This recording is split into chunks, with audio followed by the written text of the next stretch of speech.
Dios les bendiga, hermanos. Buenas tardes. Estoy agradecida con el Señor primeramente y en segundo lugar con nuestros pastores de León por permitirme este tiempo, este púlpito para compartir con ustedes una palabra que el Señor ha puesto en mi corazón. Sabemos que ellos no se encuentran ahorita aquí en esta ciudad, que están trabajando en la obra del Señor, ¿verdad? Pero oramos por ellos y declaramos que el Señor es ahí con ellos, trabajando, dándoles fuerzas y que todo lo que ellos hacen y que siembran para la obra del Señor tendrá su recompensa. Así es que vamos a orar antes de empezar a compartir la palabra. Padre, en esta tarde yo te doy gracias. Gracias, Padre bueno, por lo bueno que tú has sido conmigo, con mi familia, con nosotros, Señor, esta semana y siempre, Padre.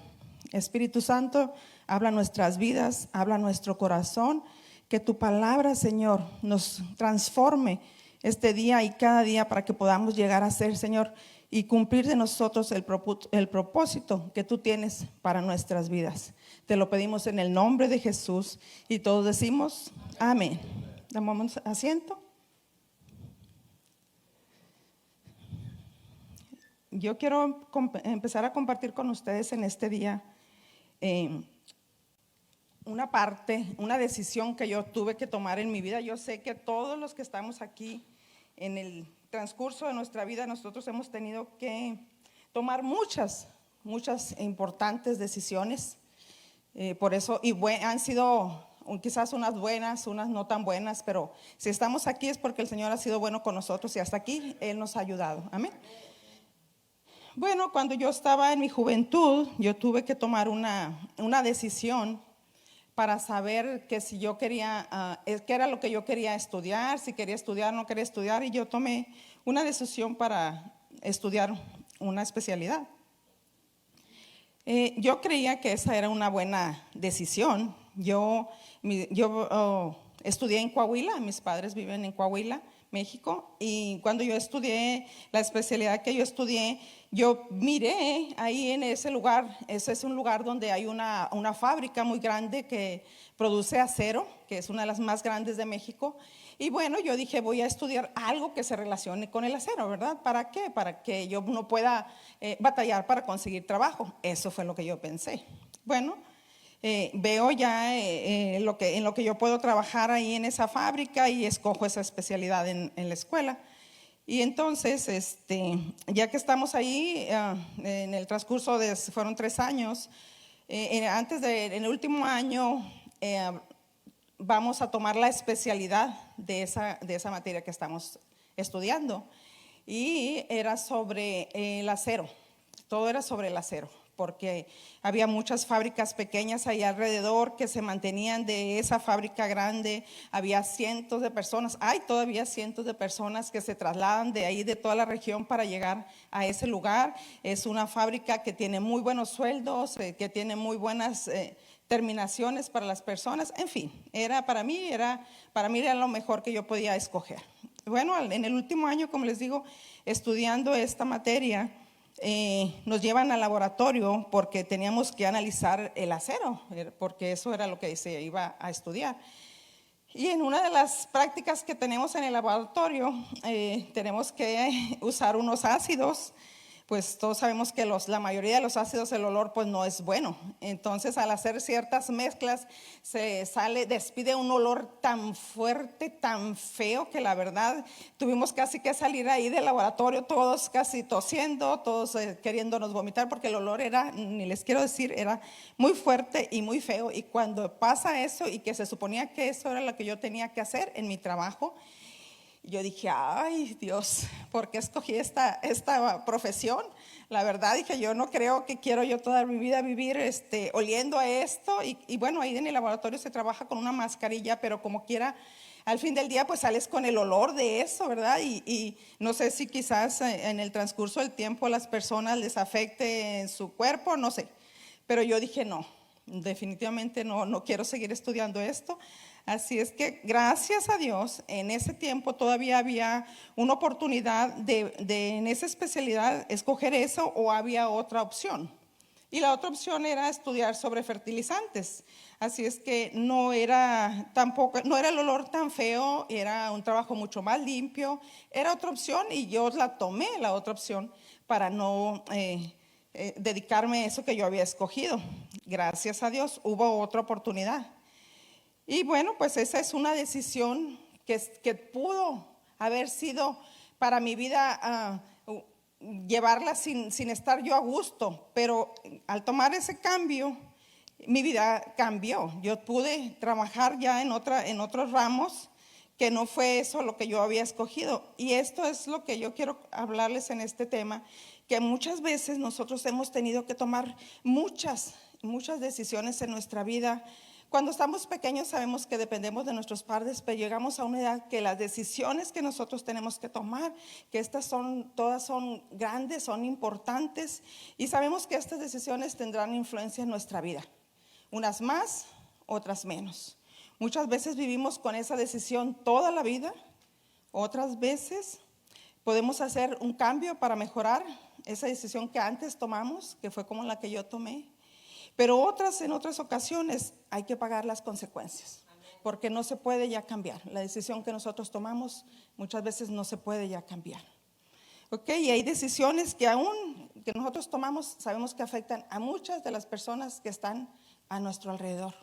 Los matrimonios, sabemos que afectan las decisiones que nosotros tomemos para nuestros hijos, quizás para nuestros nietos y nuestras generaciones. Y por eso vemos ahí muchas veces las familias destruidas cuando un matrimonio se separa, porque el enemigo es astuto y padre de mentira. Sabemos que el enemigo, al destruir un matrimonio, no va a destruir nada más a la pareja, sino a los hijos, a las personas que están alrededor de él y a muchas más personas. Así es que nuestras decisiones son muy importantes, y tristemente hoy en día vemos que hay muchas personas viviendo una vida sin valores, una vida sin respeto, una vida sin educación, sin moral, sin importarle el qué dirán, sin misericordia con las demás personas.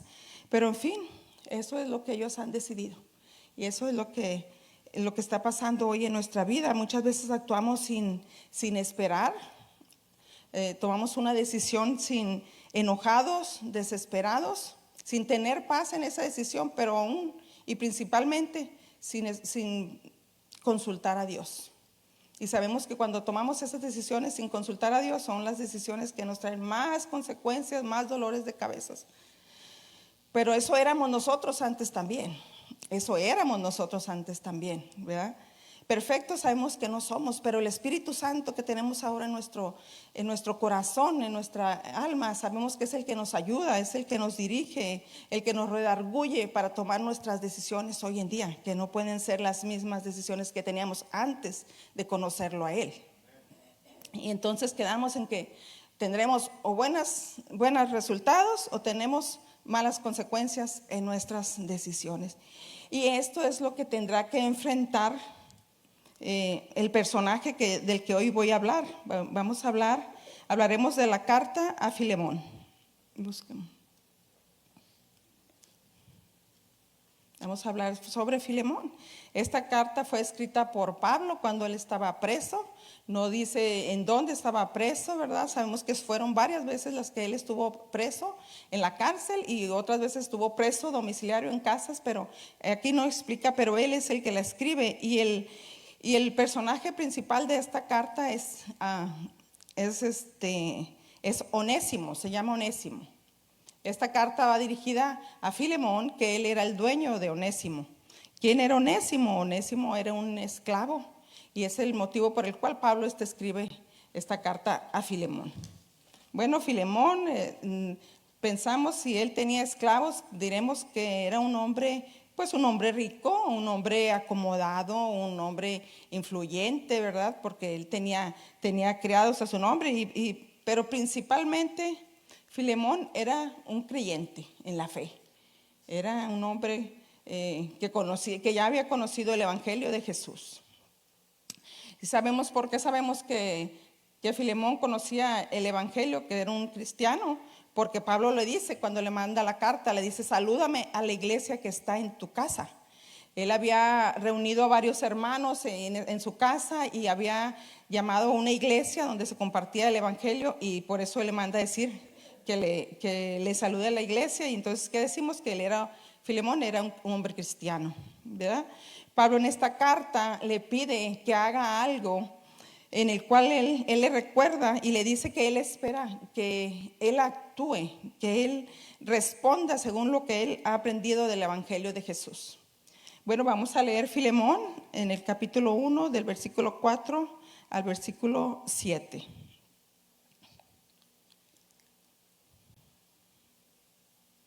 Vamos a orar. Padre, en esta tarde yo te pido, Señor, que tu palabra nos redarguya, nos cambie y que no regrese vacía, Señor. Sabemos que tu palabra nunca cae en tierra infértil, Señor, que da su fruto a su tiempo, y declaramos, Señor, en esta tarde que la persona que escuche este tema a su tiempo, Señor, tú darás fruto y tocarás su corazón, Señor, para que no sea el mismo, Padre, en el nombre de Jesús.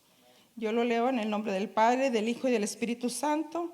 Capítulo 1, versículo 4 dice: doy gracias a mi Dios, haciendo siempre memoria de ti en mis oraciones, porque oigo, este es Pablo que se la está escribiendo a Filemón, y le dice, y porque oigo del amor y de la fe que tienes al Señor Jesús y para con todos los santos, porque la participación de la fe sea eficaz en el conocimiento de todo el bien que está en vosotros por Cristo Jesús, pues tenemos gran gozo y consolación en tu amor, porque por ti, oh hermano, han sido confortados los corazones de los santos. Fíjese lo que le está diciendo, oyendo de tu amor y de tu fe que tienes. Él dice que muestra amor y fe, y que ha ayudado a sanar y a confortar los corazones de las personas, de los santos que están con él ahí, de la iglesia que está ahí en su casa. Y Pablo está expresando lo que él piensa de Filemón por las obras que él ha hecho a la iglesia. Amén. ¿Y quién es el personaje principal de esta carta? Es Onésimo. ¿Quién es Onésimo? Onésimo, dijimos, es el esclavo de Filemón. Es un fugitivo, es un hombre que huyó de su amo. No sabemos por qué, no dice la Biblia, y no sabemos qué tanto tiempo hace que él había huido de su amo, ¿verdad? Pero sabemos que en aquel entonces había esclavos, porque esclavos nacían de padres esclavos. Y sabemos que también había esclavos porque unos eran vendidos como esclavos y otros eran robados para ser vendidos como esclavos, y otros eran esclavos tomados como esclavos para pago de grandes deudas. Cuando la gente no tenía dinero para pagar al deudor, ellos iban y tomaban a las personas como esclavos para que pagaran la deuda, y eran robados y vendidos y también tomados como esclavos. Así es que eso era en pago de una gran deuda.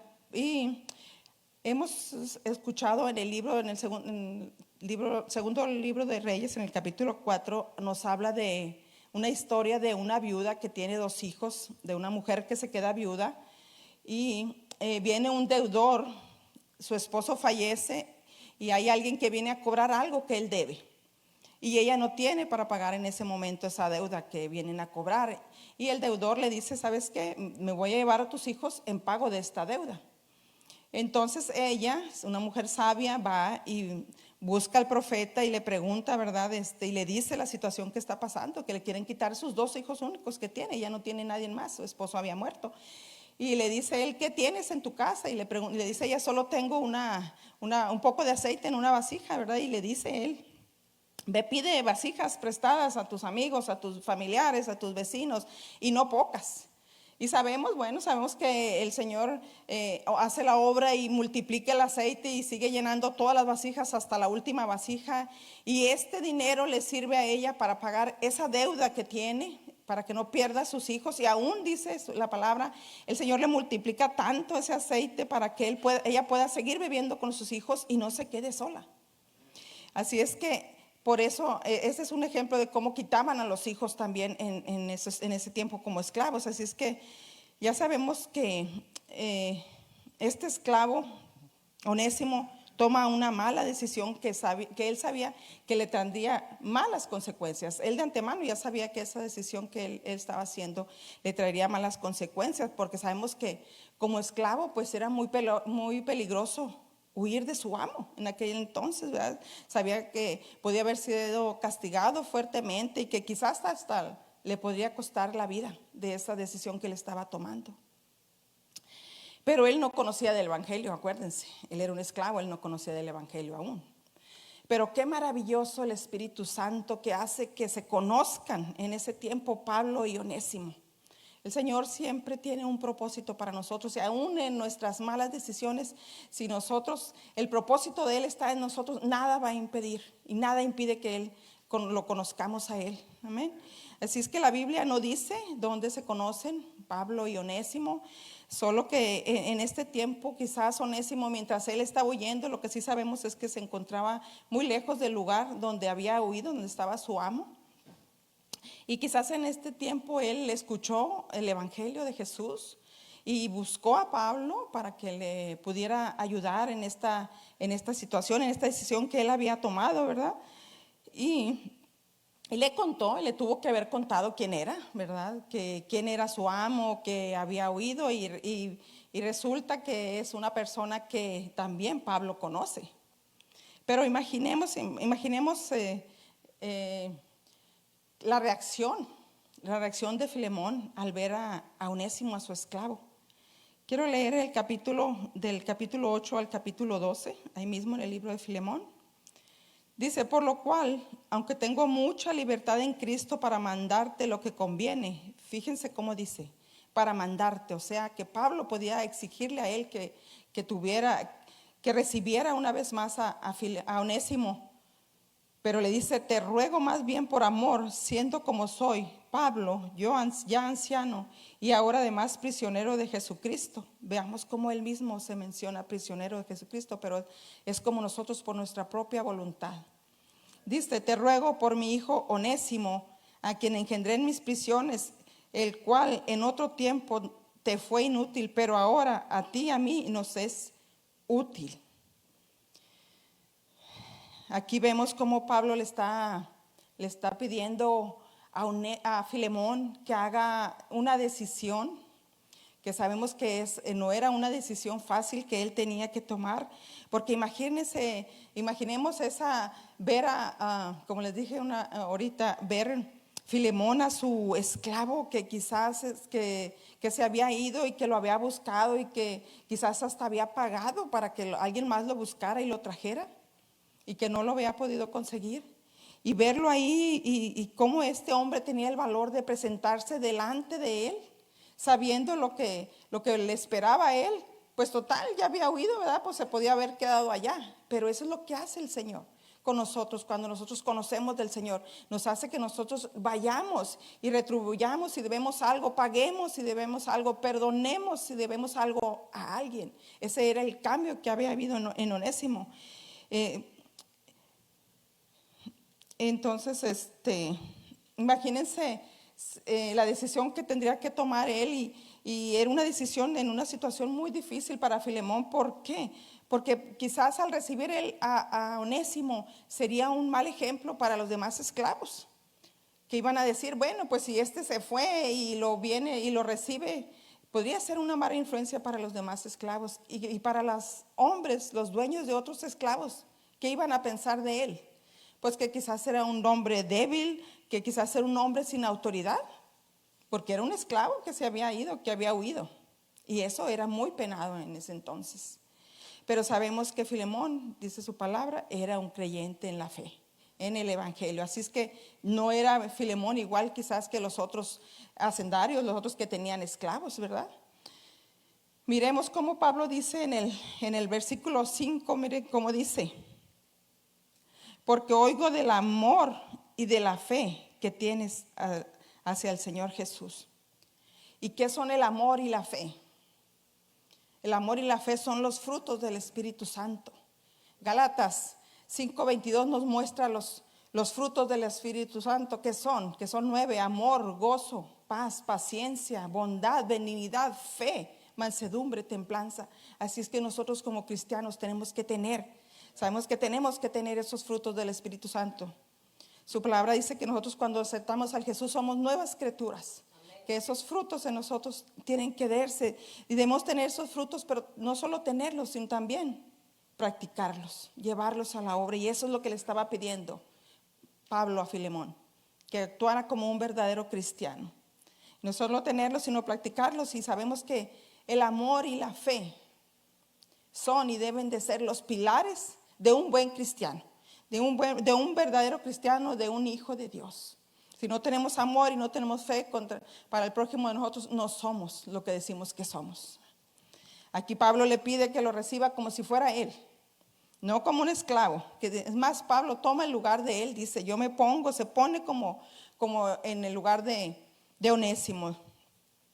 Y le dice que ahora le ha servido en el evangelio, ¿y qué quiere decir? Que él ya ha cambiado, y dice que si en otro tiempo te fue inútil, ahora te es útil, dice a los dos hablando del evangelio. Y le dice que ha habido un cambio en su vida, que él ha recibido el evangelio de Jesús y que ahora es un hermano en la fe. Ahora es un hermano en la fe, que ya no lo vea como era antes, como un esclavo. Le dice también que lo trate como si fuera Pablo mismo.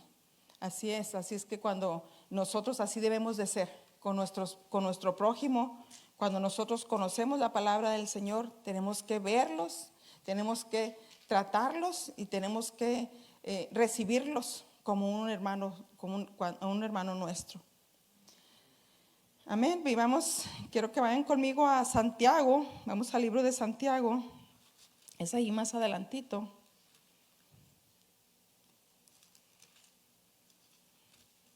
Santiago 2:14, mire lo que dice. Hermanos míos, ¿de qué aprovechará si alguno dice que tiene fe y no tiene obras? ¿Podrá la fe salvarte? Y si un hermano o un hermano que están desnudos y tienen necesidad del mantenimiento de cada día, y alguno de vosotros les dice, id en paz, calentados y saciados, pero no le dais las cosas que son necesarias para el cuerpo, ¿de qué aprovecha? ¿De qué aprovecha esa oración que nosotros hacemos por esa persona si no le ayudamos? Así también la fe, si no tiene obras, es muerta. Así es. Nosotros no sabemos que no somos salvos por obras, pero hacemos obras porque somos salvos. Amén. Hacemos obras porque somos salvos. Ahí mostramos el amor, la misericordia de nuestro Señor en nosotros hacia nuestro prójimo. Y al aceptar a Jesús, cambia nuestra vida definitivamente. Tiene que haber un cambio en nuestra vida. Cambian nuestras decisiones y esto afecta para bien también las relaciones con los demás. Así es que cambia nuestra vida y cambiamos nuestra forma de pensar, nuestra forma de hablar, nuestra forma de actuar, de decidir para con nuestro prójimo. Filemón tenía que perdonar a Onésimo. Eso es lo que se le está pidiendo en la carta, que perdone a Onésimo. No dice al final la carta si lo perdonó o no, pero creemos que lo perdonó porque él era un verdadero cristiano, un verdadero seguidor de Jesús por lo que hacía con todos en la iglesia. Y Pablo estaba seguro que sí lo haría. Por eso lo regresa, porque si no estuviera seguro de lo que Filemón era, no le hubiera regresado al esclavo, ¿verdad? Y esa es la mayor prueba que nosotros tenemos, de que la prueba de que somos seguidores de Jesús al perdonar, al tener perdón en nuestro corazón. Eso es lo primero que el Señor nos pide cuando nos pide nuestro corazón. Nos pide que saquemos todo lo que tenemos en nuestro corazón, que perdonemos todo lo que nos hayan hecho para que Él pueda entrar en nuestro corazón y cambiar nuestras vidas. ¿Se lo merecía Onésimo el perdón?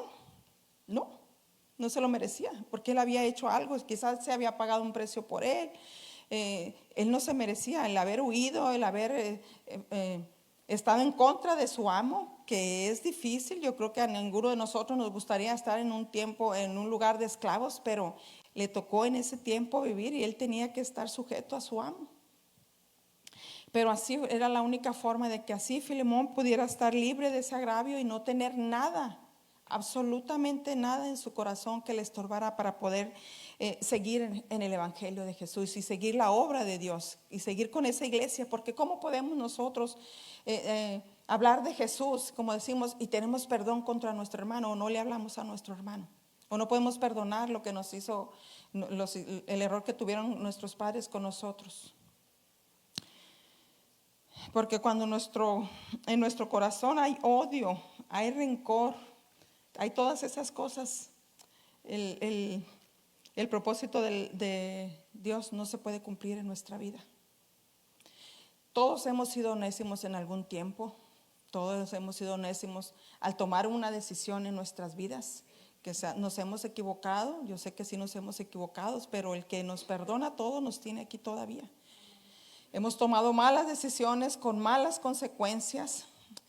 Pregunto, ¿hemos perdonado ya a los que alguna vez nos han tomado decisiones que nos afectaron en nuestra vida? Llámese nuestros padres, llámese nuestros familiares, llámese conocidos, nuestro cónyuge. Hay una historia en la Biblia, en el libro de Mateo 18, del 23 al 35, no la vamos a leer, pero esta Biblia habla de un rey que perdona una gran deuda a un siervo de él. Este siervo le debía una gran cantidad y va delante del rey porque el rey le manda a cobrar y él no tiene para pagar y le ruega y le suplica al rey que le perdone o que le dé más tiempo para pagar esa deuda. Y el rey, con toda la misericordia, al ver que ese hombre no tenía los medios y que no podía pagarle, le perdona. No le baja la deuda, simplemente se la perdona. No le dice me vas a pagar tanto o en tanto tiempo. Le dice tu deuda está saldada, no me debes nada, vete, eres libre. Le dice eres libre. ¿Y qué pasa con este hombre? Al salir él de ahí, con el rey, después de que le habían quitado esa deuda tan grande, se encuentra a un consiervo de él, dice que le debía también él una cantidad que no era ni la mínima cantidad de lo que él le habían perdonado. ¿Y cómo lo trata? Lo maltrata y le dice que le tiene que pagar esa deuda y este hombre hace lo mismo que él hizo con el rey. Y le suplica y le perdona y le pide que le dé tiempo para poder pagarle. Pero él, ¿qué hace? Él no lo perdona, él le dice, ¿sabes qué? Si no me pagas hoy, vas para la cárcel, y lo manda a la cárcel. Y luego unos de los que están ahí en la cárcel se dan cuenta de esta situación que pasa y le van y le dicen al rey lo que hizo este hombre, que a él le perdonó la deuda. Le dice que él mandó a la cárcel a alguien más que le debía menos que lo que él le perdonó. Y el rey, ¿qué hace? Se molesta y dice, ¿cómo tú no vas con él? Y le dice, ¿por qué tú no pudiste hacer con él lo que yo hice contigo? Perdonarle esa deuda, darle una oportunidad para que te pagara. Siervo malo, le dice, y lo mete a él también a la cárcel y le dice que no lo va a dejar salir hasta que no pague también todo lo que él le debía, cuando él ya había recibido el favor. Y eso es lo que nosotros tenemos que hacer, tener mucho cuidado cuando nuestro Padre ya nos ha perdonado, todo lo que nos ha perdonado, que nuestro corazón no se haga duro. Cuando haya alguien y si tenemos algo todavía que nosotros no hemos perdonado, que seamos como ese rey que perdonó, porque vamos a dar cuentas delante de Dios. Quizás podemos engañar a los demás, a los que están alrededor de nosotros o que los que no nos conocen, pero sabemos que Dios conoce nuestro corazón. Y muchas veces así reaccionamos nosotros. Muchas veces no queremos perdonar, endurecemos nuestro corazón, decimos no puedo perdonar esta cosa. No puedo, me duele, me lastimó, me molesta todavía, ni siquiera me pidió perdón, no me ha pedido perdón ese que me ofendió, quizás me destrozó la vida. Y no queremos perdonar, pero cuando a nosotros Dios nos perdonó todos nuestros errores, todas nuestras malas decisiones, todos nuestros pecados. Todo nos perdonó. Nuestra vida debe ser guiada por dos mandamientos que nos dice el Señor. El primero, amarás al Señor tu Dios con todo tu corazón, por sobre todas las cosas, con toda tu alma, con todo tu espíritu, con toda tu mente, con todas tus fuerzas. Y el segundo, amarás a tu prójimo como a ti mismo. Amén. Bueno, pues esta historia sabemos que tiene tres personajes. Tiene tres personajes. Es Filemón, que es el dueño, es Onésimo, que es el esclavo, y es Pablo, el intercesor. Él es el intercesor y esta carta refleja un cuadro maravilloso del Evangelio. Así es cuando nosotros como hombres le hemos dado la espalda a nuestro Dios, cuando huimos de Él, cuando oímos de nuestro amo, de nuestro dueño, hasta que nuestro intercesor Jesús viene, nos recibe, así como venimos con todas nuestras fallas, con nuestras deudas, con nuestros errores. Viene y nos reconcilia con el Padre y cambia nuestro estatus de ser esclavos, ahora ser hijos amados del Señor. Amén. Así es nuestro Padre, así ha sido nuestro Padre, y si nosotros estamos aquí es porque el Señor nos ha perdonado, nos ha dado no una, muchas, miles de oportunidades, y nos sigue dando oportunidades y nos seguirá dando oportunidades hasta que nosotros podamos cambiar y llegar, dice su palabra, a llegar a ser el varón perfecto para el propósito que Él nos creó.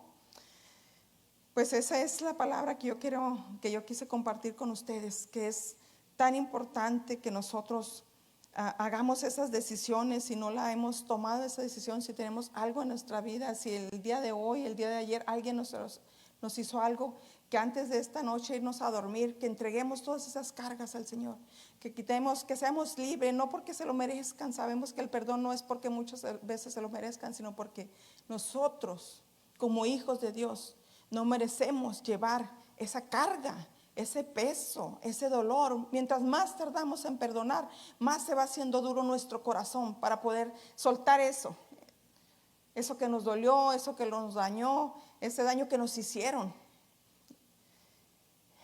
Quiero que vamos a ponernos de pie y vamos a orar. Quiero que cerremos nuestros ojos y hagamos una oración, y quiero dar gracias al Señor por esta pequeña palabra que yo quise compartir con ustedes de todo mi corazón. Y yo sé que es el Señor hablando, a todos nos habla la palabra del Señor, primeramente a nosotros, pero yo sé que su palabra no vuelve vacía. Amén. Padre, yo te doy gracias, Señor, en esta tarde por tu palabra, que sabemos que no vuelve vacía, Señor. Sabemos tu palabra no regresa vacía, Señor, y sabemos que caerá en buena tierra, Señor, y que dará gran fruto, Señor. Te doy gracias, y Señor, en esta tarde yo te pido, Espíritu Santo, que nos ayudes a reconocer, Señor, si en algo nosotros hemos fallado, Señor, te pedimos perdón. Y Señor, que también que este día que hagamos esa decisión, si no la hemos hecho hasta el día de hoy, Señor, que este día tomemos esa decisión de soltar, Señor, ese dolor, de soltar esa carga que tenemos en nuestro corazón, Señor, que nos quita la paz, y que verdaderamente podamos ser felices en ti, Señor. Padre, también te pedimos en esta tarde que nosotros, Señor, podamos ver a nuestro prójimo como tú quieres, Señor, que nosotros lo veamos, que lo recibamos, Señor, así como viene, que lo veamos como tú nos vistes a nosotros cuando vinimos a ti, Señor, y que lo tratemos como tú nos tratas a nosotros, Señor, por amor, Señor, con el amor que tú eres, porque tú eres amor, Señor. Que no los juzguemos, Padre, por lo que ellos hayan hecho, porque ni aún tú, Señor, nos has juzgado a nosotros, porque no ha sido el tiempo todavía de juzgar, Señor, sino que tú nos recibiste, Señor, tal y como nosotros estábamos, porque tú no haces acepción de personas, Señor. Y esta tarde, Señor, que podamos mostrar tu amor, que podamos mostrar tu misericordia a todos los demás, Señor, a todos los que el perdón que recibimos de ti, ellos lo puedan ver reflejado en cada uno de nosotros, Padre. Todo te lo pido, Señor, en el nombre de tu Hijo amado Jesucristo, Señor, en esta tarde. Y tú recibe toda honra, recibe toda gloria en el nombre de Jesús, Señor. Y todos decimos amén. Bueno, démosle un aplauso al Señor.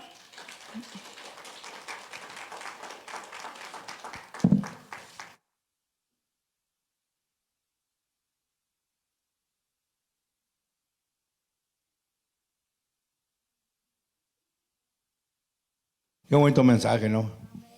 Yo creo que el Señor todo el tiempo nos habla a todos, a cada uno. Sobre todo de perdonarnos, es una libertad que nosotros sentimos, porque tenemos una carga. A veces cuando no perdonamos, las razones que sean. El Señor conoce nuestros corazones, pero es para liberarnos y tener esa libertad nosotros también. El Padre nuestro lo dice, perdona, Señor, pero también nosotros tenemos que perdonar a nuestros deudores. Y es una cosa muy importante que tenemos que realizar cada día, porque no somos perfectos, hermanos. Todos tenemos una consecuencia. Quiero que venga esta señorita Noelia, va a dar unos mensajes para la congregación y ayudemos a ella porque hay necesidad. Y ese Señor y apoyar a los pastores, pero hay necesidad.